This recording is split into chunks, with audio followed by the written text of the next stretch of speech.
so I'm going to be doing the long-awaited video about my cosmetology career and how it's going so far and how I'm liking it and everything like that. I'm going to be going over everything for you guys. And also this is kind of a continuation from my last video that I filmed for you guys, my beauty school experience video, which I will leave down below if you guys have not seen it. I'm going to be continuing from that video. So I was still in school in that video, so I'm going to be going over boards and everything like that. So if you have any other questions that I didn't answer in this video, then make sure to leave it in a comment down below. So if you guys are interested in this video, then go ahead and keep on watching. Okay, so jumping right in, the first thing that I want to talk about is boards. So I graduated school on December 3rd of last year, so December 3rd of 2013, and I have been graduated for a year now, which is absolutely awesome. I can't believe it's already been a year. It's just kind of mind-blowing, honestly. So after I graduated school, I took a vacation and was gone for about a week. I went to the Bahamas, and then I ended up getting back and I had a little bit of problems with my boards, and I ended up having to go back to school to take what we call in our school final phase, which prepares us for boards. So unfortunately what happened to me is that the company of the boards actually changed and a new company took over, so the whole state board test in Colorado actually changed. So I ended up having to go back to school, and for a week long, didn't have to pay or anything, but I had to go back and learn the new state board, which was sort of annoying to me, but I'm so glad that I did it. And honestly, the board that I ended up having to take was a lot easier than the board before. So the company before that you took your boards through, it was really hard to, not necessarily hard to pass, I would say, but it was just like a lot stricter, I guess, with the rules. Like if you messed up one thing, then you automatically failed, and they didn't tell you. So if you messed up like the first thing that you did, you failed right then and there, but you had to finish the whole entire practical, so it kind of sucked. This one that I took, you could miss 30 points, I want to say. So say you didn't finish your haircut in time, that would just be 1 point off. Or say you missed a step to do something, and that was just 1 point off too, as where the boards before, you failed automatically when you missed one thing. So I was super grateful that I took the boards that I did, just because they were so much easier and it just wasn't as stressful. So I took my practical, I passed that, and then once you take your practical, you have to apply for your written test. So I applied for my written test, obviously, and I took it, I think, probably within the next 2 to 3 days. And luckily, I had kind of been able to talk to one of the girls that went to my beauty school that had taken my practical with me, and then she took the written test the day before I did, so she kind of told me what I needed to study, and thank God she did, because honestly, when I was in school, they told us that you needed to concentrate on all the disinfection and all that stuff, but my friend that I went to beauty school with told me that the whole written test was all about like perms and relaxers, which I was not knowledgeable. That was probably like my weakest point, and it still is one of my weakest points. I'm just not very into them. I'm probably never going to do perms or relaxers in my life in the hair industry. I am just not a fan of them. I don't like them. So I'm so glad that I studied them. Honestly, I think I would have failed the written test. There was, I want to say, oh man, this is so long ago. I think there was like 150 questions. I know it was over 100, and a few of them were like practice, just test questions. And then you could also like mark your questions if you were like iffy about the question, and you could go back to it before you finish the test. So it was really awesome. I ended up like adding it up to like the questions that I knew that I got right, and then the questions that I knew maybe I didn't get right, and I knew that I passed it before I even finished the test. I was still a little hesitant. Once I finished the test, I went out and he told me I passed, and I got my license, and that was that. I was super happy. It was like one of the best days of my life this year, because I just felt so accomplished, and I always doubt myself, and I didn't think that I was going to be able to do it, of course, so I was just super proud of myself. So once I had that weight off my shoulders, it was really nice to just be able to relax. So at this point, it was probably almost February at this point, and I took like about 2 months off just because I was going on vacation, like a lot of vacations actually. I went on vacation from December to May. Almost every single month I went somewhere different. So I actually started work on April 8th, so it has been like 8 months now, I think, 8 or 9 months that I've been working there. And the reason that I started then is just because I had been going on trips. I got back from Mexico like 2 days before I started work. So, and then in May I went to Hawaii as well with my family. So I was just traveling like crazy, and I didn't feel like I should start a job and then just be going everywhere. So like I said, I started my job on April 8th. And for the first like month and a half to 2 months, I solely just like trained and shadowed one of the stylists there. And I learned so much. When people tell you that you will not learn anything until you get into a salon, they are telling you the truth like 100%. I cannot like tell you guys enough that you learn so much once you get out of beauty school. Like, they teach you the basics in beauty school, and then once you get into a salon, you learn so many shortcuts. You learn the way that you want to do it, the way that you are best at doing things. So like I said, I pretty much stood and watched the stylist for a month and a half to 2 months. I would stand there and I would observe, and I would watch her, and she'd ask me questions and I'd ask her questions, and I would shampoo some of her clients. I would, you know, put the cape on them and like comb their hair out. Sometimes she'd let me blow dry their hair. So it was just a lot of standing around, being on my feet. It got very, not boring, because I like really enjoyed learning all the things that she taught me, because I learned a ton from her. It just got very like exhausting. I was standing on my feet from like 9 to 5 or 9 to 7 or whatever the hours that I was working, and I wasn't doing anything. So it's one thing if I was, you know, working and doing things, and then it wouldn't be so bad because I wouldn't necessarily like be, you know, noticing how much my feet are hurting or whatever. So it was definitely exhausting. I was so like ready to go home and just like sit down. So there is a lot of like boring, kind of, I guess, annoying things that you have to do when you're first starting out. I am lucky enough that I was able to do like my friends and family, and like if anyone wanted to come in and like let me do their hair, I was able to do it.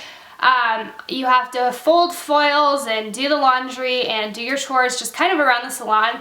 And I guess it's more, you have to do more of that, I guess, when you're just starting out. But I mean, still, everyone contributes and does their chores and does their thing. I mean, if you're just sitting in the back room waiting for a client or something, I mean, you're making sure that the break room is clean, you know, all the dishes are washed, the laundry is going, there's foils, you know, cut and everything. So it's a lot of like I said, it's just kind of blah, boring stuff, but that's just the reality of it. Going into how my salon kind of pays, if they are booth rent, commission, whatever, I know there's a lot of different things, and my salon is commission. And when you first start out, which I'm super grateful of, they pay you hourly, and then you get to keep your tips, so you're not commission, you just get hourly until you get your clientele built up enough to where you'd be making more on commission than you would be on hourly. So I'm super grateful for the owner of the salon for being able to do that. I know a lot of salons only keep you on like hourly for even a month, and some salons don't even put you on hourly. They just put you on commission right then and there, which is kind of mind-blowing to me, because you would be making no money if you started as commission. So like I said, I'm super blessed and thankful that my boss pays hourly for until you get enough clientele to get paid commission. So it is super nice. This is obviously my second job. I worked at a doctor's office for 4 years before this, so it's really nice to be able to get paid tips and just kind of get that money like right then and then that day. So it's really nice. Some people obviously do not know like the tipping world. They do not understand that you need to tip stylists. I don't even like know how anyone doesn't know that, but you do like need to tip stylists. Like stylists rely on making tips. Like that's a lot of their income. They can make thousands of dollars more a year just from tips. So it's super important. If you cannot afford to get your hair done and pay a tip, at least like a 15% tip on top of it, then just, you know, wait until you can, because honestly, it's kind of just, I don't know, in my opinion, it's kind of disrespectful, and I just took all that time out of my day to, you know, do your hair and stuff, and I don't even get a tip. So that's definitely one thing that is sort of annoying. Another thing that is super annoying is that clients just think that they can, you know, just no-show to an appointment or call like 5 minutes before and be like, oh, I actually can't come today, and I have now a 2-hour gap because it was a color and cut, and so now I'm just sitting there for 2 hours. I'm missing out on that money that I could have made, and I could have fit someone else in that time slot. So it's just super annoying to kind of make the clients understand. And another thing, clients just are so clueless, and I don't blame them for this, for being clueless, but it's just so frustrating sometimes trying to make clients understand like the color processes and like just different things. Like, people think that going from dark hair like me to blonde is going to be, you know, easy. No, that is a color correction. It's going to take probably 4 hours. It's going to be super, you know, a lot of processes, and people just don't get that. And like I said, I don't blame them for that. They didn't go to school. Obviously, they do not know the knowledge that I know. This gets on my nerves because a lot of people just get upset with me when I tell them that I can't do something because we haven't, you know, blocked out the allotted time that I would need to do it. And sometimes I just tell clients straight up no, because maybe their hair can't, you know, handle it or something. So I don't know.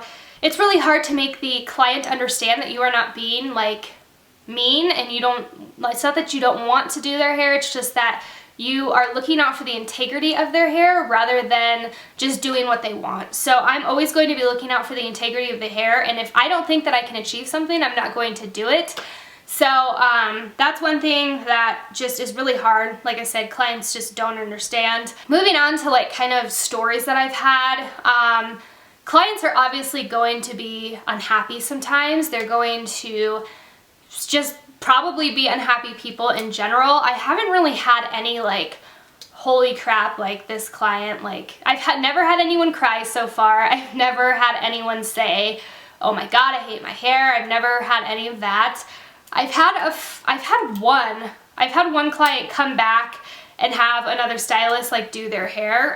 It was when I was first starting out. I'm pretty sure it was like my 2nd month, maybe 3rd month. But this lady came in and I cut her hair or whatever. And then she ended up coming back in and like having another stylist do it. And of course, like I'm like super emotional, and I get like, I don't know, I get my feelings hurt really easily, and I hate that about myself. But I just got really upset because like one of the stylists tried to like talk to me about it, and it's just like I just like broke down, and it was just not a good time. And I've kind of learned to like have a thicker skin and just not let things bother me as much. That was the only time that I was just like, oh my gosh, like this is like too much. Like it was very overwhelming, and I haven't had another experience like that, so I'm super happy. I have had some rude clients. That's obviously when you're in the customer service industry in general, you're gonna have some rude clients. That's just how it is. You're gonna have to deal with it. You're gonna have to get used to having a thick skin, like I said, and I've sort of gotten used to it. So I am a super nice person. I usually can have my clients won over by the time I'm done with their hair, just because I keep talking to them and I keep asking them questions and stuff like that. So usually I have won over the client even if they are in a bad mood when they come in. I have gotten so many amazing clients, honestly, you guys. They are some of the sweetest people ever. Like I love my clientele. Like they are so sweet, and every time like a return client comes back, it just makes me so happy because it makes me feel like I'm actually doing good and I'm doing my job and I'm making them happy. And it makes me feel so good when someone tells me that like it's the best haircut that they've had, or you know, anything like that. It just makes me so happy. So it definitely kind of just brushes all the other bad experiences that I've had or rude clients that I've had kind of under the mat, because I don't even really, you know, think about those other people because I have so many more amazing clients than I do of really like rude, mean ones. And another thing, like with the tips and stuff, I really do get annoyed when I have worked and the client loves their hair and I have spent, like I spent I think 3 hours doing this girl's hair. It was an ombre, and I was actually fixing it for another stylist that had screwed it up.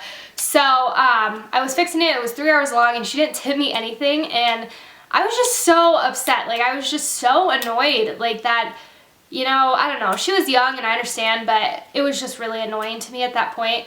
And then the next day, when a client came in and she tipped me like a lot of money for a haircut, so it just like, every time that I feel like annoyed or something, the next day, like it ends up, you know, a client ends up making up for whoever, you know, made me mad the day before or whatever. So it has always turned out to be a good situation. Those are pretty much the only stories I have. I mean, I can't really think of anything else. Another thing I wanted to talk about is my coworkers. So we have, let's see, let me count, 1, 2, 3, 4.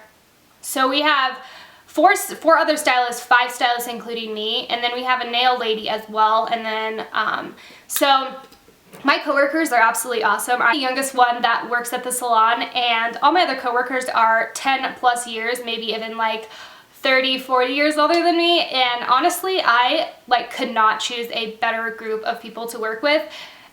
There's never like any like drama or like cattiness going on, and it's because of the age difference, and everyone just has their own personality, and for some reason I think we all just kind of mesh together, and it's a really great group to work with. So I'm also super thankful for that as well, because I know a lot of salons have issues with catty girls and just drama, and I've talked to so many of my coworkers that have worked in other salons, and they tell me like that's why they left the salon, because there was just too much drama, too much cattiness. And like I said, I am so thankful that my salon is not like that.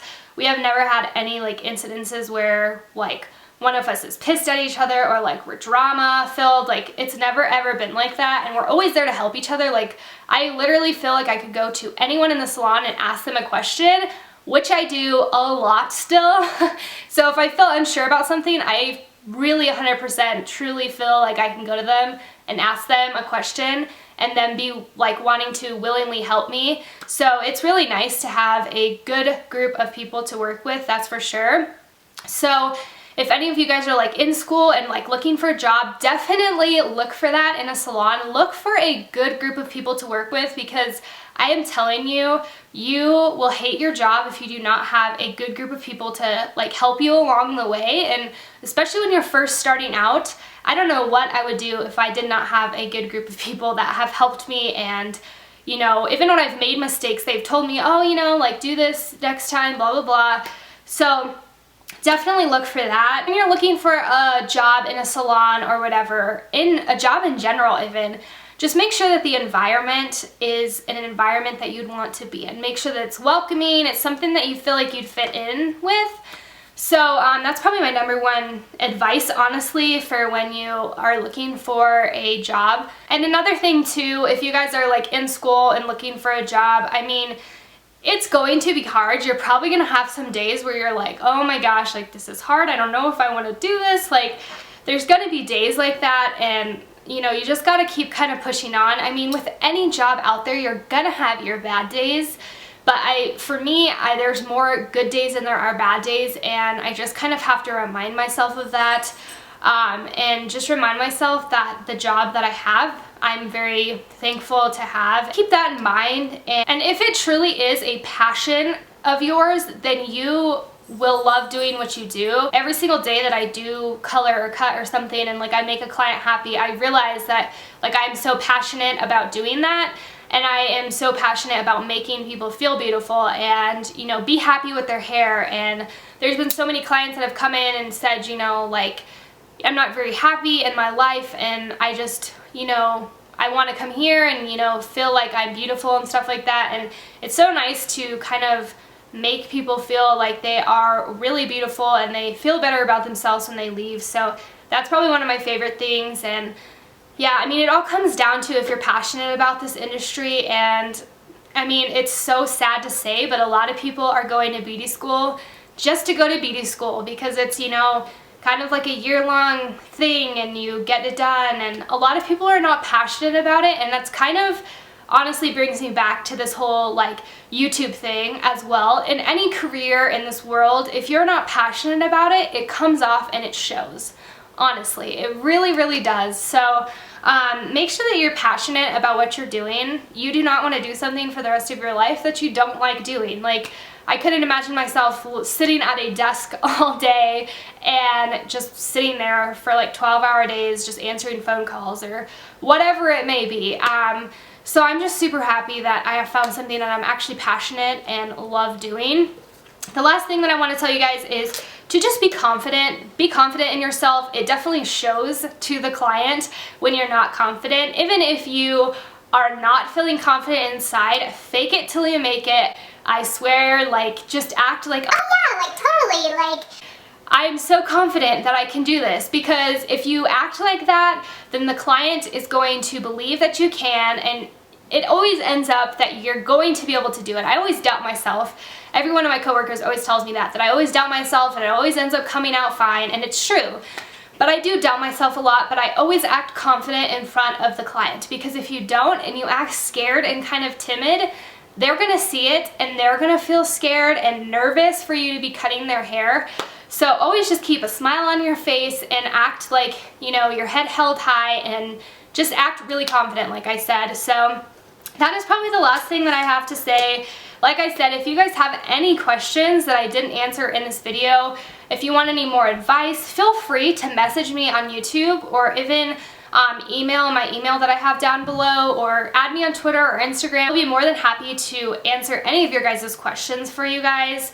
I definitely suggest, if you guys are passionate about makeup or hair or whatever, definitely go to beauty school. I do not regret not going to college at all. Literally at all. I knew from probably like junior year that I was not about college. I applied to a lot of colleges and I just knew it wasn't for me. I knew that I did not want to do that, and I knew that I'd probably be wasting my parents' money and probably drop out. So I just didn't want to go down that road, and I'm so happy that I didn't. I never have once regretted doing what I did. So I don't want to steer you guys away from going to college, but I also don't want to steer you away from going to beauty school. If it's truly what you're passionate about, then go for it. You can make so much money in this industry if you truly put your heart and soul into it. Yes, it does take a while to build your clientele and to build your business, but if, like I said, if you're truly passionate, you can do it. I'm telling you, it will come to you. It might take years to do, but it'll be so worth it in the long run. So that's all that I have for this video. I'm sorry that it was like so scatterbrained and random. I hope that it has helped you in some way. Like I said, if you have any questions, make sure to contact me. I'll answer them for you guys. I hope that you guys enjoyed this video. Make sure to give it a thumbs up if you liked it, and subscribe as well. And also I'll have that my past video about my beauty school experience down below. I will be probably making these every like 6 months to a year, depending on what you guys want to see and stuff, updating you guys on how it's going. So I will see you guys in my next video. Bye, stay marvelous.